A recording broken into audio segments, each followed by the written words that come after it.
And welcome to our quick webinar about our QIP project called the PELI PAL Card Project, which is sponsored in part by the Scripps Gerontology Center and Preference-Based Living housed at Miami University. What we hope to do today in this short presentation is to explain a new QIP that's approved by the Ohio Department of Aging, offered by the Scripps Gerontology Center's Preference-Based Living team. So, do you struggle with communicating preferences across your care team members and shifts?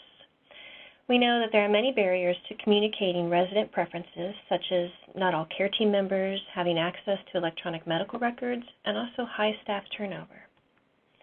So, one solution are PAL cards. And what are they? Well, PAL cards are personalized 5x7 laminated cards that reflect a resident's important recreational and leisure preferences.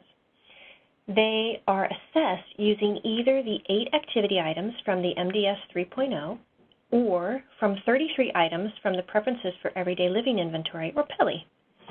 PAL cards are placed on a resident's wheelchair, walker, or door as a way to communicate important preferences to staff, volunteers, and other residents throughout a community.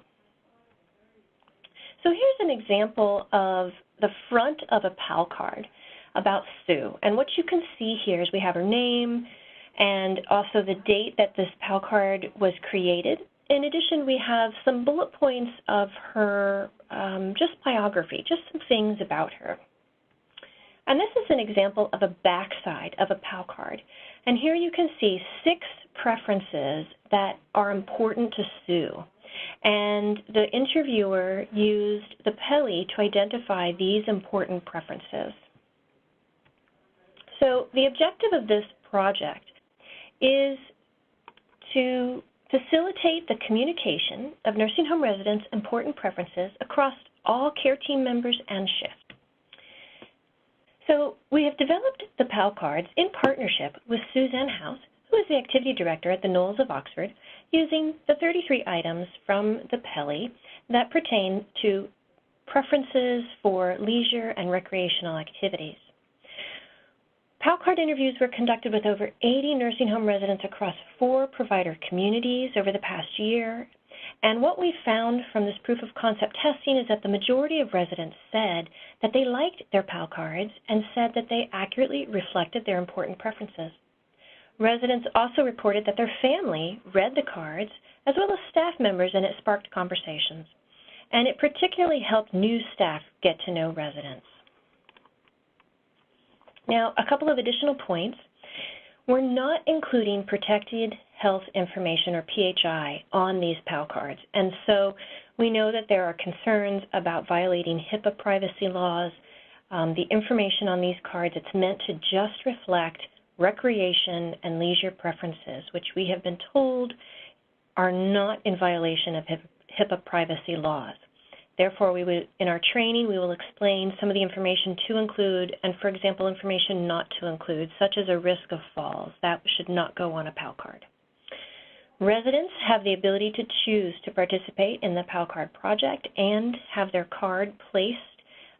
They can have some voice in where the PAL card is placed, and we'll explain that a little bit more in a minute. Residents can also review the information on the card and suggest some ideas for where it should be placed. Here are some PAL cards in action that we have here. And so you can see that they can be placed on wheelchairs and walkers. It can also go on a door or on the side of a dresser. We're trying to avoid places, flat surfaces, because they can get covered up. So, what will your organization have as a benefit in participating in this project? You will be able to communicate residents' important preferences regarding recreation and leisure interests. You will be able to successfully initiate conversations between staff and residents, or even residents and volunteers, and between residents and residents. You can help assist your fill-in or floating staff to be able to quickly learn about the residents they're providing care for. You can provide opportunities for staff and residents to develop stronger relationships. And you can increase residents' well-being knowing their voices are heard and preferences understood. And you will receive, in exchange, You'll receive one virtual training for how to implement the PAL cards, and then we'll touch base with you every month to help you just check in, see how things are going, and troubleshoot any barriers you're having to implementation. We also want to hear about the positive things, what are facilitating the implementation, but in particular, we want to assist with troubleshooting those barriers.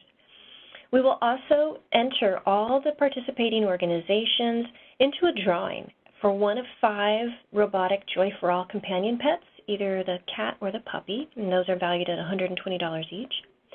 And your organization will build capacity to be able to implement the PAL cards with all of your residents in your community. So what will you be asked to do? First, you're going to be asked to identify an on-site project coordinator or point person to lead the project initiative, and that is the person that we will have the most contact with. We're going to ask that that person or persons that are involved in the project participate in one 45-minute virtual training session and one touch-base call each month for a total of 6 calls. We are asking that you create PAL cards for one neighborhood in your community or approximately 15 to 20 residents over a period of about 4 months. We're asking that you mention the PAL cards in your staff meetings and new employee orientations to explain their purpose so staff know to look for them. We're asking that you document in the residents' care plans that they are participating in the PAL card project. And we're asking you to complete brief interviews and questionnaires reflecting on the implementation process. That'll be in July or August of 2018. Now, what is it going to require for you to make these PAL cards? You're going to need staff or volunteer time to complete either the PELI interviews using the 33 rec and leisure items or the 8 activity items from the MDS. Now, chances are your organization is already doing part of this. And so, again, we're trying to make sure that you are being as efficient as you can with your time. And then we're asking you to take the information from the interviews and incorporate about 6 important preferences into the downloadable PAL card template to create an individualized card for each resident that's either in the selected neighborhood or in the group of 15 to 20 residents. Then we're asking that you print, laminate, and place the PAL card with the resident's permission on his or her walker or wheelchair or in their room, door, dresser, as I mentioned, so it can be visible to all people.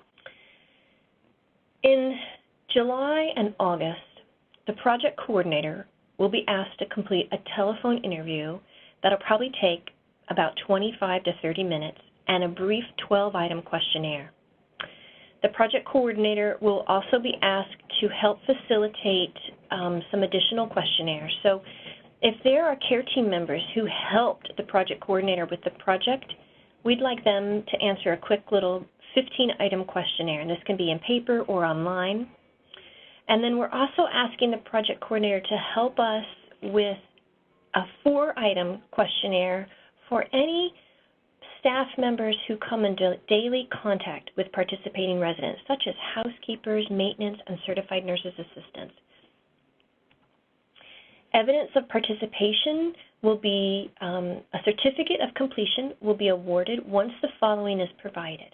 So we're asking that you send us photos of your 15 to 20 completed and placed PAL cards, hopefully with the residents in the pictures, with their permission, of course, and then your participation in monthly phone interviews and completed questionnaires, and then we will provide the certificate of completion. What do we gain out of it from the Preference-Based Living and Scripps Gerontology Center perspective is that we want to understand how acceptable, appropriate, and feasible the PAL cards are to implement.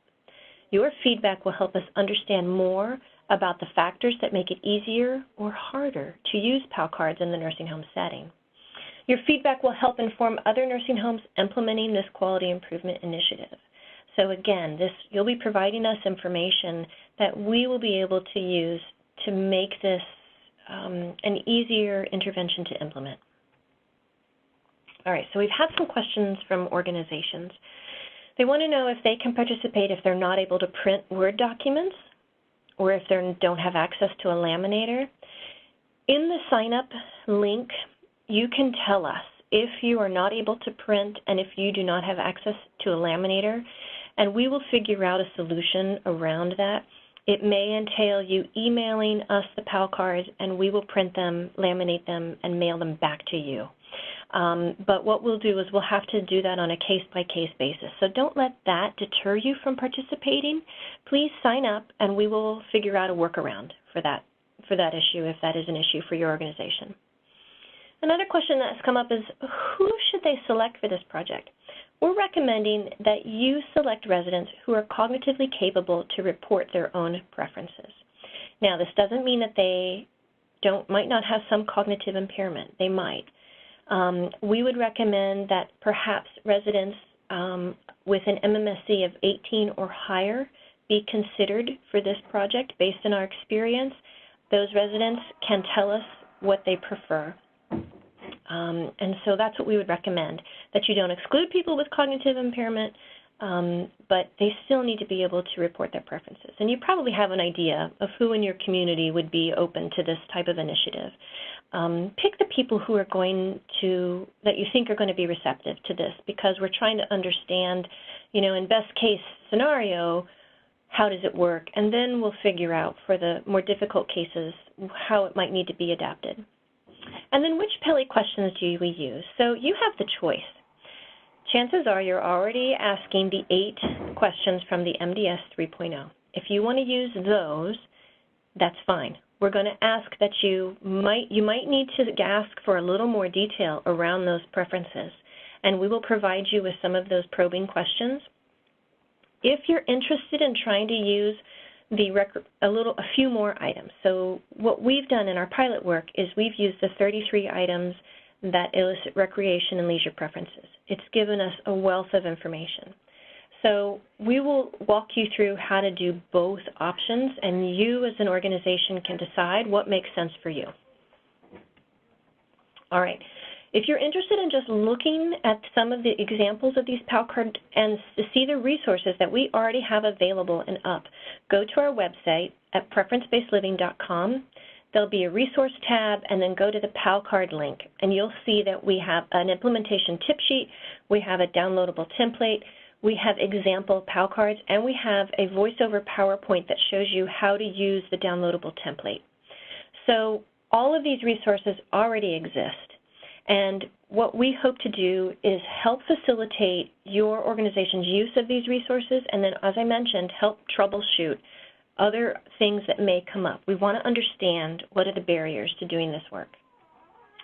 So to close here, who are we? Well, we're a group we have a project funded by the Ohio Department of Medicaid. We're a collaborative, interdisciplinary team working with nursing homes across the state of Ohio and Tennessee, by the way, implementing the PELI. And we provide resources, including webinars, tip sheets, newsletter, training videos, and a helpline for questions about the PELI. And we also develop quality improvement strategies that promote preference-based, person-centered care. We're the team that developed the initial PELI many years ago and have done many years of research using the PELI with preferences of nursing home residents, home care residents, and such. So for more information about our team, you can go to our website, preference-based-living.com. And then my name is Katie Abbott. I am an assistant professor of gerontology and a Scripps Gerontology Center Research Fellow at Miami University. The project director for this project is Alex Hepner, and her phone number and email are posted here on this slide, and you can reach out to either one of us with any additional questions you have. We hope that you will be interested in this project, and we hope that you sign up today.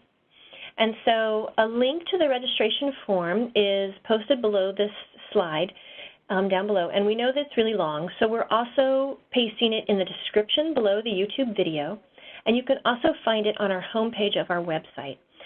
But you must sign up by February 28th. 2018. This is a time-limited opportunity. It's a 6-month project that will run starting March 1st through August 30th of this year. And so again, please, if you're interested, sign up, and we hope that we can assist your organization in its person-centered care journey. Thank you.